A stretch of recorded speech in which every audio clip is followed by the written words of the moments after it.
da homofobia, da transfobia, da lesbofobia, enfim, de todas os impedimentos e o ódio que se tece contra as diversas expressões da sexualidade. Então, portanto, eu passo a palavra, nesse momento, a Tatiana Leonço, para que ela possa fazer a sua exposição. Como vocês veem, a mesa tem sido flexível, mas nós estamos com um tempo previsto no início de 15 minutos, avisamos quando estiver faltando 3 minutos, mas teremos toda a flexibilidade necessária para que possamos beber das exposições que aqui estão dadas. Então, passa a palavra à senhora Tatiana Leonço. Bom, agora já boa tarde a todas as pessoas. Eu gostaria de agradecer o convite para participar deste importante debate, visto que a homofobia é um fenômeno social que incide não apenas na violação da integridade física e moral de crianças e adolescentes, mas também por ser um processo que incide sobre a sua constituição psíquica e sobre os valores de cidadania que lhes são transmitidos.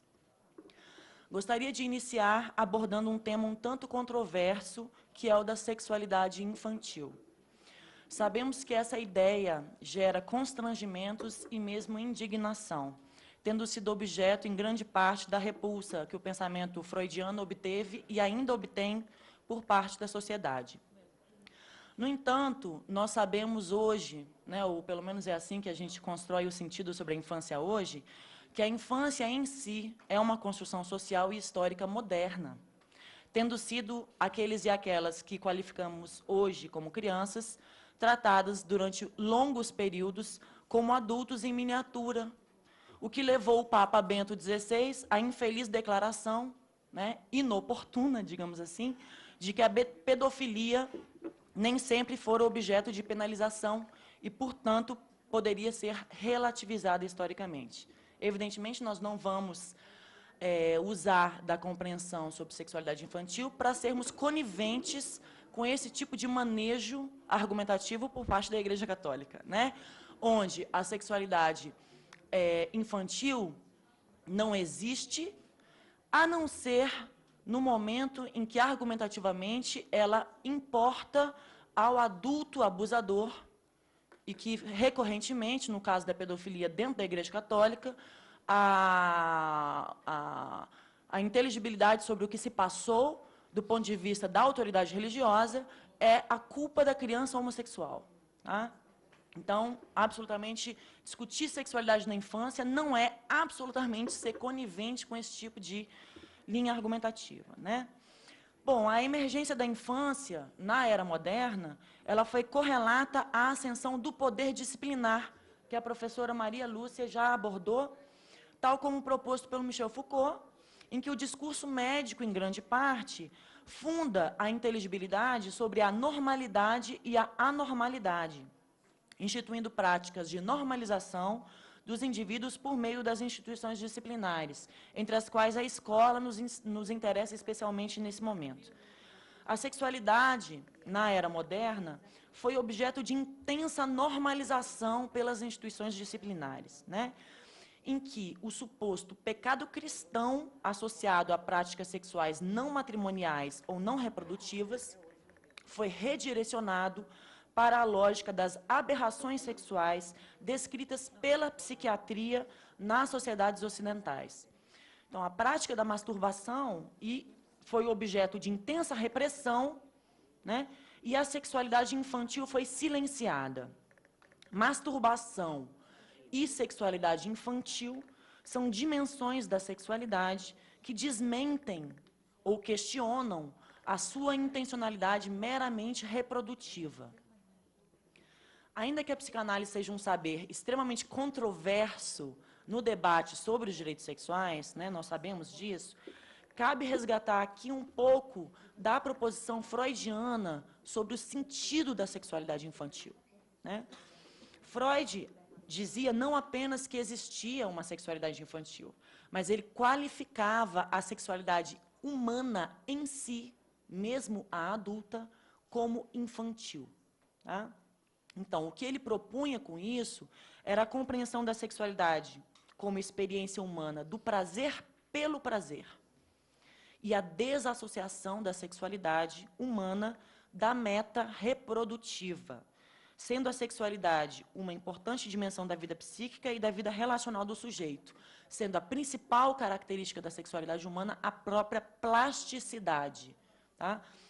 Uma abertura para múltiplas formas de acontecimento para além da intencionalidade da reprodução da espécie. Então, afirmar a existência da sexualidade infantil não é o mesmo que afirmar que as crianças visam o coito genital. Tá?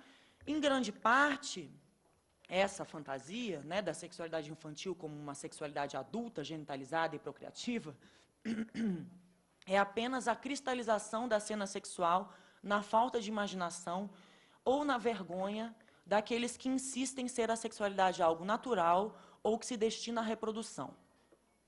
A sexualidade infantil é a atividade por meio da qual crianças exploram seus próprios corpos na busca do prazer, mas também no processo de construção da representação de si mesmos. Somos o nosso próprio corpo. As brincadeiras sexuais infantis também podem envolver os outros, meninos buscando conhecer os corpos de outros meninos e meninas buscando conhecer os próprios corpos e o de outras meninas e meninos. Então, quando meninos e meninas brincam, inclusive sexualmente em seus corpos, tá, com outros meninos e meninas, eles não estão sendo gays ou lésbicas quando fazem isso com pares do mesmo sexo. Não é disso que se trata. Tá? Quando meninos e meninas usam vestimentas do sexo oposto, eles não estão sendo necessariamente travestis e transexuais.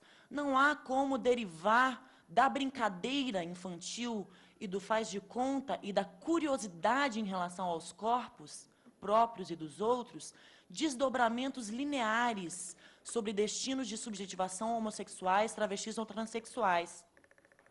É o olhar adulto que qualifica essas brincadeiras como práticas homossexuais ou como revelação de travestismo ou transexualismo do ponto de vista médico. Tá? As crianças estão apenas buscando conhecer a si próprias e aos seus coetâneos. Tá? É a relutância em aceitar a sexualidade infantil como parte do processo de constituição psíquica da criança que faz com que brincadeiras de faz de conta, a predileção por determinados brinquedos ou jogos e outras atividades que permitem o livre exercício da criatividade como potencial para a significação de si e do mundo, é a relutância em aceitar essa sexualidade infantil como potencial criativo que faz com que o adulto projete tão simplesmente nessa brincadeira a ideia de uma homossexualidade, que, na verdade, está sendo projetada sobre a experiência infantil. Tá? Trata-se, evidentemente, de pobreza simbólica por parte do adulto. Né? Um adulto que não sabe brincar com as representações. Tá? Um adultos preocupados em prevenir certos destinos de subjetivação considerados anormais ou mesmo perversos. Então, a homossexualidade, a transexualidade suposta, né, nas crianças é objeto de intensa preocupação por parte dos pais, de mães e de educadores. Né? Consideram gestos, palavras, tom de voz, a predileção por roupas, cores, né, a própria predileção por cores e brinquedos como sinais da falha no desenvolvimento psíquico da criança. Tá? Então, os manuais diagnósticos médicos, apesar de terem retirado o homossexualismo entre as doenças mentais, elas mantêm e expressam essa preocupação com as inadequações da criatividade infantil. Propõem a lógica de um transtorno da identidade de gênero na infância para aquelas crianças que, tendo nascido no sexo feminino, gostem de imaginar serem super-heróis, ou aqueles garotos que costumam brincar com a boneca Barbie. Vejam bem, estes são exatamente alguns dos critérios expressamente adotados na caracterização psicopatológica da medicina contemporânea, apesar de parecer mais um exemplo de como as ciências positivas podem ser consideradas hoje tradições como quaisquer outras tradições, fundadas em verdades questionáveis ou mesmo comprometidas explicitamente com determinada ordem sexual e social. Então, para mim, soa risível a boneca Barbie estar presente no manual diagnóstico de transtornos mentais. Né? Mas esses não foram exemplos retirados da minha cabeça.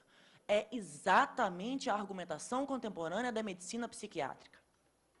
Então, a escola e a família, ambientes em que geralmente alguns desses falsos problemas são identificados e encaminhados à lógica normalizadora e correcional, deveriam ser, no entanto, espaço para o investimento no potencial criativo e no estabelecimento de subjetividades autoconfiantes e seguras de si.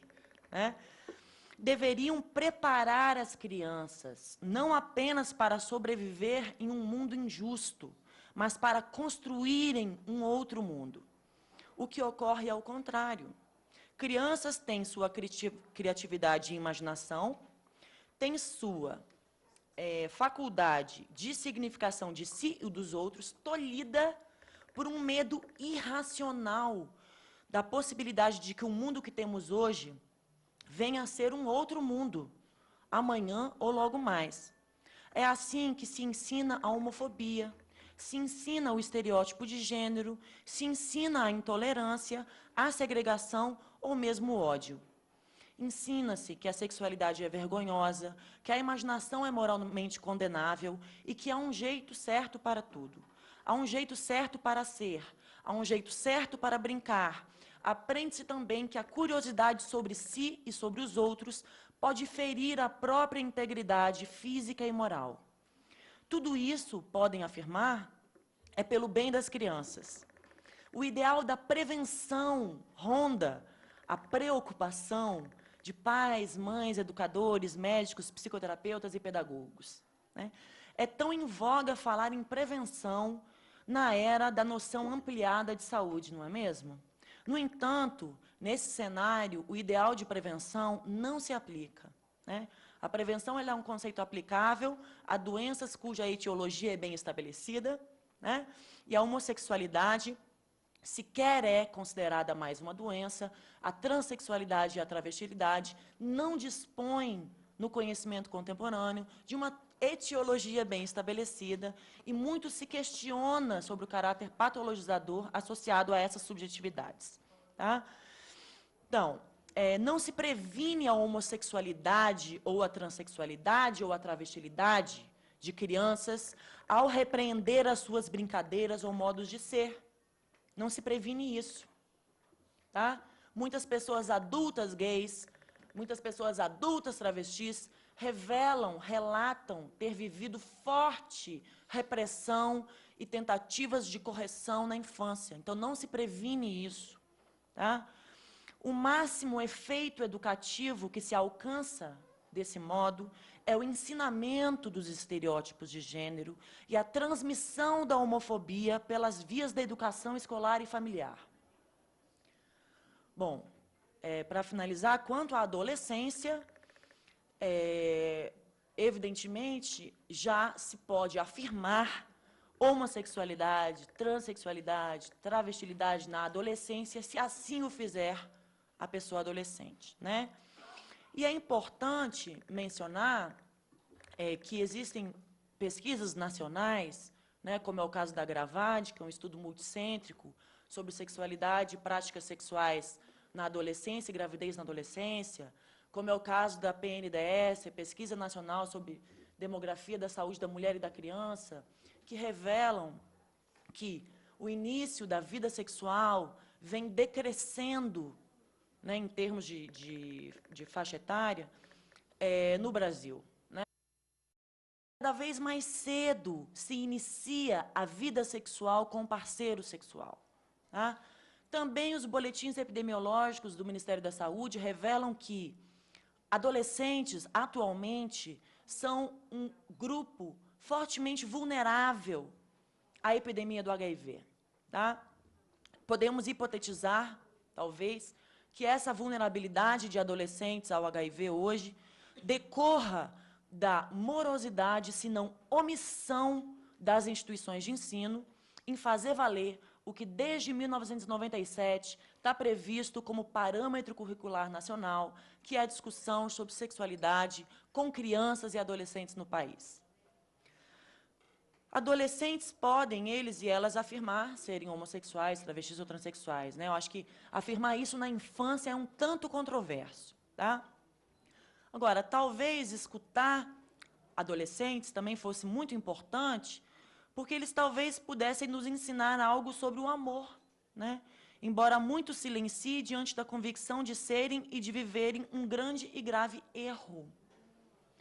Outros adolescentes atuam violentamente como forma de resistência a desejos que são intoleráveis à consciência, pois eles próprios não puderam, né, conviver com sentimentos homossexuais que foram forçadamente soterrados, mas que permanecem dentro de si mesmos com a fúria do desejo. Então, se eu posso fazer um apelo hoje, eu peço duas coisas. Primeiro, que deixem as crianças brincarem em paz. Tá? Isso as tornará adolescentes e adultos mais inteligentes e potencialmente mais perspicazes no enfrentamento e na transformação do mundo que lhes deixamos como herança. Em segundo lugar, eu peço para ensinarem praticamente, né, está tão em voga falar de metodologias ativas, né, e pedagogias participativas, etc. e tal. Então, que se ensine desde cedo, nas escolas e nas famílias, as pessoas a se respeitarem e amarem. Tá? Muito dificilmente o amor se aprende na base de um mandamento a ser atendido. Amai-vos uns aos outros. Muito dificilmente o amor se aprende dessa forma. Tá? Isso permitirá que adolescentes vivam a sexualidade de modo muito mais construtivo do que carregando culpas e fúrias incontidas que explodem na violência homofóbica e na espetacularização via web de suas proezas na violação de meninas e moças, né? Um crime um tanto comum, um crime de juventude um tanto comum nos dias de hoje. Então, não se ensina o amor prescrevendo o amor, mas sim vivendo as relações na base do mútuo respeito, consideração e valorização das diferenças. Tá? É assim que se ensina o amor. E gostaria de deixar registrado aqui que uma das principais conquistas no século XX, no final do século XX, em relação à infância e à juventude, que foi no nosso país, né, o Estatuto da Criança e do Adolescente, que traz para o primeiro plano a condição de sujeitos de direitos para crianças e adolescentes, gostaria de chamar a atenção para a importância da reflexão sobre a dignidade, né, e o livre desenvolvimento da personalidade como direitos das crianças e dos adolescentes. Obrigada.